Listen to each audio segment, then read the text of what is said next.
Warahmatullahi wabarakatuh. Perkenalkan, nama saya Reza Putra Fadila dari kelas 12 IPS 2 MA Lalaliyah. Di sini, saya akan menuntaskan ujian praktek Al-Quran Hadis, yaitu menjelaskan dan membacakan contoh bacaan gharib dalam Al-Quran, yaitu imalah, ismam, tahsil, naql, dan syaktah. Nah, sebelum itu, saya akan membacakan surat Al-Ahzab ayat 43 terlebih dahulu. A'udzu billahi minasyaitonir rajim. Bismillahirrahmanirrahim. Wallazi yusalli 'alaikum wa malaikatuhu liyurijakum minaz zulumati ilan nur. Wa kana bil mu'minina rahima.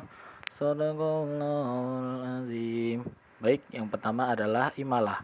Imalah menurut bahasa artinya memiringkan, sedangkan menurut istilah imalah adalah memiringkan bacaan fathah ke arah bacaan kasroh.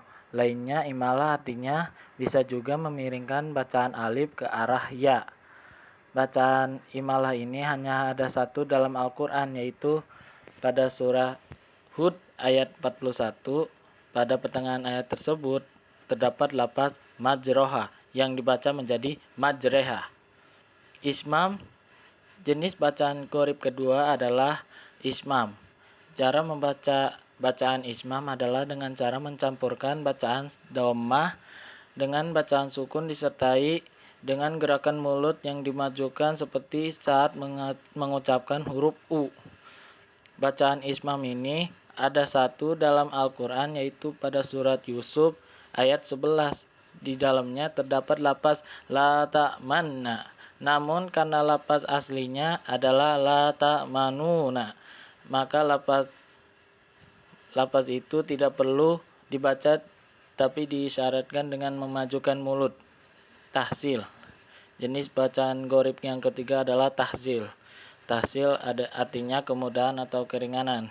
Bacaan tahsil ini bisa dilihat pada surat Fussilat ayat 44. Pada pertengahan ayat terdapat lafaz a'ajamiyun atau bisa dilihat dalam Al-Quran. Karena adanya dua hamzah gatoh yang berurutan dalam satu bacaan, maka hal itu menyulitkan orang Arab dalam membacanya. Maka dari itu bacaan tersebut ditahsilkan dengan menyambungkan dua hamzah koto sehingga bacaannya menjadi a'ajamiyun. Naql. Jenis bacaan gharib yang keempat adalah naql. Naql artinya memindah, sedangkan menurut istilah, naql artinya memindahkan harokat ke huruf sebelumnya. Dalam Al-Quran hanya ada satu bacaan naql, yaitu pada surat Al-Hujurat ayat 11. Pada pertengahan ayat terdapat dua hamzah yang tidak dibaca atau wasol, yaitu hamzah al-ta'rif dan hamzah ismu yang menggapit lam. Kedua hamzah wasol tersebut tidak dibaca ketika disambungkan dengan lafaz sebelumnya, sehingga bacaannya bukan bisal ismu tetapi menjadi bisal ismu. Saktah. Jenis bacaan gharib yang kelima adalah saktah, artinya diam atau tidak bergerak. Sedangkan menurut istilah sakta adalah berhenti sejenak sebelum membaca bacaan berikutnya. Namun ketika berhenti tidak boleh mengambil napas selama 2-4 harokat. Terdapat 4 lafaz sakta yang ada di dalam Al-Quran, tapi saya hanya membacakan satu surat saja, yaitu surat Al-Kahfi ayat 1. A'udzu billahi minasyaitonir rajim. Bismillahirrahmanirrahim.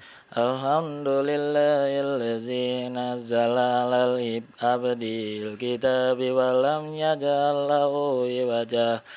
Pada surat Al-Kahfi di akhir ayat 1 terdapat lafaz iwaja yang kemudian disambung oleh ayat berikutnya. Setelah membaca bacaan di akhir ayat 1 pada surat Al-Kahfi, kita perlu berhenti sejenak tanpa mengambil napas dan langsung melanjutkan ke ayat kedua.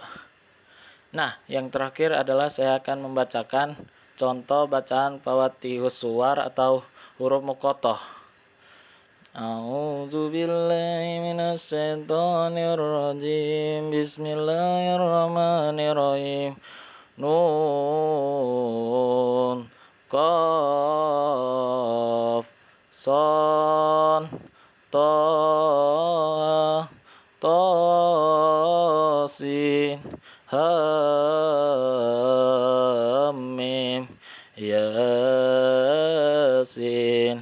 Alif Lam Mim, Alif Lam Mim, Alif Lam Ra, Alif Lam Mim Sa, Alif Lam Mim Ra, To Sim Mim, Kaf Ya Ain Sa, Mim, Ain Sin Qaf. Baik, itulah penjelasan dan contoh bacaan gharib dan huruf muqatta yang ada dalam Al-Quran. Semoga bermanfaat dan mohon maaf apabila ada kekurangan dan kesalahan dalam video ini. Tolong dimaklumi. Terima kasih. Wassalamualaikum warahmatullahi wabarakatuh.